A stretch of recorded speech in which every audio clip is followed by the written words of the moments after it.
Kailangan video, sir eh. Ha? Kailangan video. Dire-diretso? Hindi naman po, sir. Kailangan po kasi namin lahat po nung sinasabi niyo, kailangan po namin mailagay. Bali, Sige, tapos edit mo na. Maganda, Opo. patay-patay pa ako edit. Opo. Bali yung sinasabi niyo lang naman, sir, yung kailangan po namin. Lahat po. How can teaching devices help you in your job?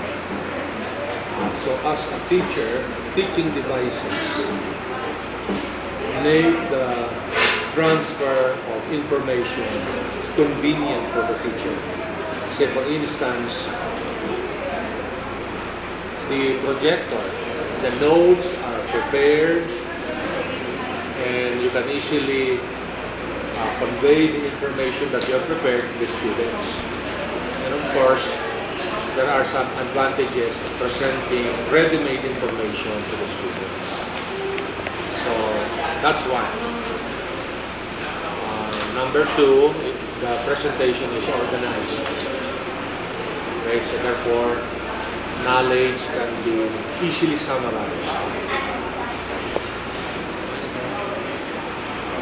That's with regards to the projector. Another teaching aid will be the wireless speaker or a lapel, microphone lapel. That's very important because in a class size of 40, the minimum whisper, when you combine all the students of 40, it appears as noise. And in fact, we have one teacher in math who already have problems with the throat because of speaking too loud, trying to force himself from speaking too loud. And so that is a very important teaching tool. You don't need to increase your volume just to make the students hear your voice. That's why. Because many students at the back of the room complain that they cannot hear the teacher. That's why. Okay, so teaching tools such as the projector and sound are very important. Of course, other tools like movies are also important. Sir, number 3. If the university can provide the equipment that you need, Cannot provide. what will you use as an alternative? I know some teachers provide their own projectors because even the university has some projectors. The problem is there is a queue, a line from which they have to wait because so many teachers are using it. By the time they need it, they cannot use it. So that's the problem. So you're saying, sir, na hindi po free na access yung mga devices? They cannot easily be accessed or it takes time to take hold of it because other people, other teachers have already made a schedule, So may a reservation. Definitely. So some teachers resort to buying their own so that it will be very convenient for them to present their topics on their own resource. That's the only way, of course. You provide for your own. Sir, number 1. Can they affect the grades of the students? The grades of the students are not affected by the ability of the teacher to present their information using tools. As for me, I don't need the tools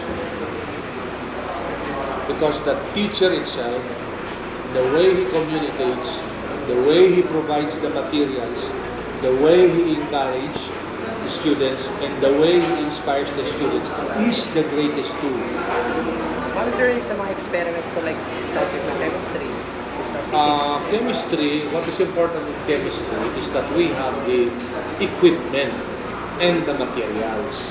They are not really tools. They are needed requirements. What the facilities, sir, for programming subjects? Okay, programming subjects, definitely you need to have a compiler. You need to have a complete package from which the student should perform and do an activity. Definitely, it is a curse that these things are not provided. But I believe with you is named, the overall scenario is that UE is still doing great. But of course, we don't have to rely on that. We need to provide what the students need. We are educators and we know which is best for the students. Since we require the students to pay their best, they should receive what is also best. Third, as you know, facilities and devices. Based on our meetings, I believe they have requested for more projectors. Now, with regards to laboratory instrumentation, I think the new procurement requests are underway. In fact, we have a 5-year plan to request new instruments and new tools for the laboratory upgrade. I believe that will come soon. Considering the fact that we have a big building being constructed, I believe that's a very big expense. That's our building na ginagawa for high school. That's what they say. But when you have a high school, that's really another name for second year, first 2 years college. Sobrang laki na sir for high school. Yeah, in fact, that will be part-time school, and that can be used for any purposes of you, especially engineering and IT. Actually,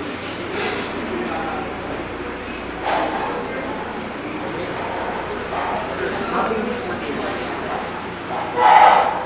Sir, yung sixth question namin sa project.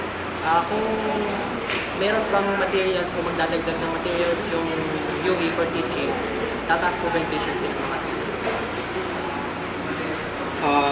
based on my own opinion, the increase in tuition fees of the students are partly to support the increases of faculty salaries. Because it's very hard to get a quality, competent teacher. Second, it is also hard to keep the teacher. Most of the teachers who come to UD to teach in college, not most, some of the teachers are doing it on a part-time basis, especially the graduate school. So sir, kung part-time sila, hindi sila focus sa... That's what I believe. They are not fully focused because they are part-time.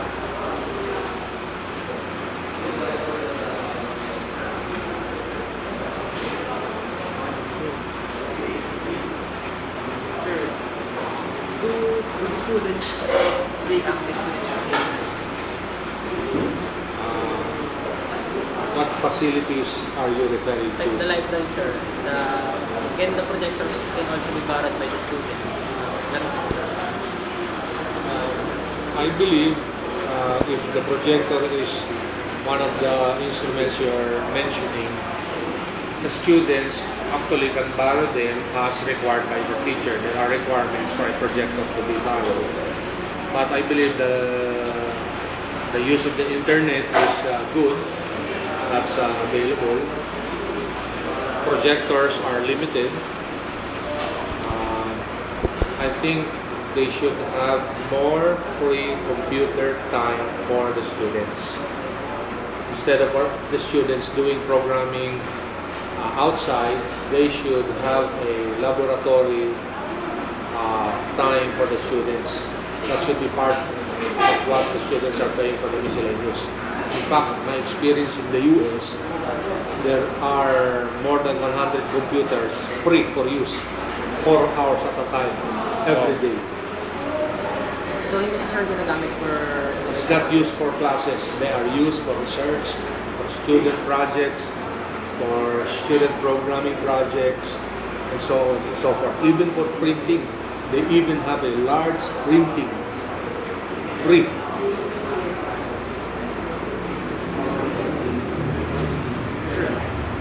devices and facilities offered by UV Caloocan have good and bad effects on the students? For instance, the bad effects would refer to what? The use of the computer, sir.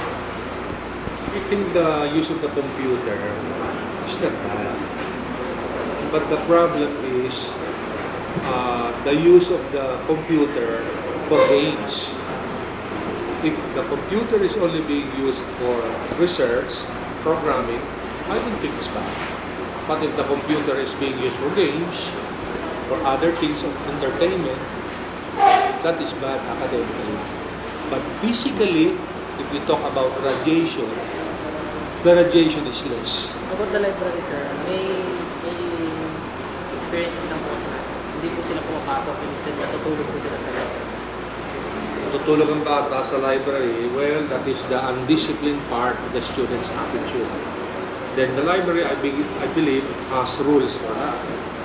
Students who should come to the library must use the library for research and for study or silent discussions. Pero hindi naman sila sinisipan, sir.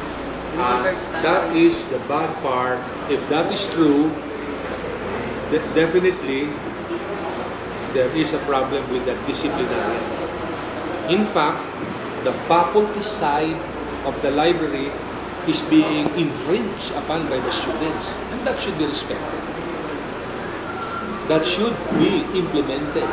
If it's supposed to be a faculty lounge, it should be a faculty lounge. That is the problem here in the Philippines. When they want to impose discipline, it is not consistent. If these things are seen by the students, I believe there's something wrong. Sir, last question. In your opinion, can you say that UV Caloocan is competent in terms of its facilities and equipment?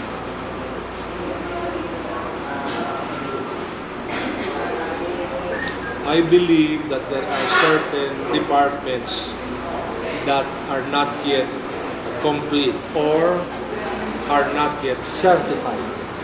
In fact, I cannot have a self-opinion about that because as I have been told, there are certifying agencies like the ASCO who will say so. There is a higher agency that will really certify to that conclusion. But whereas for us as teachers in our physics classes, which I teach, I believe that the upgrade has already been requested, and we have been told that there are funds for the upgrade. And so far, it's good. In fact, in physics, the students that finish physics 2 are well prepared to do even 4th year logic circuits. In fact, many of the 5th year students, which I have 3 years ago, in fact, are impressed with the students now who finish physics 2 because they are well prepared in the logic circuits class. So that is the development that we have instituted here to increase the skills of the students so that they are able to enjoy and appreciate higher studies. Okay. Eh, sir, yung sa, may record po ba kayo ng mga pumasat at bumagsak? Mga bagsak. Records po nung mga pumasa po tsaka ng mga bumagsak. Bumagsak sem. parang lumalabas, hindi pinapayagan ng teacher ibigay. Hindi po, sir. Hindi po, sir. Kasi sir, sa English teacher po namin, nagtanong po kami. Bali, sabi po, meron po silang records. Tinanong ko kung pwedeng hingi o kaya Sila? kopya. Meron daw po sila eh.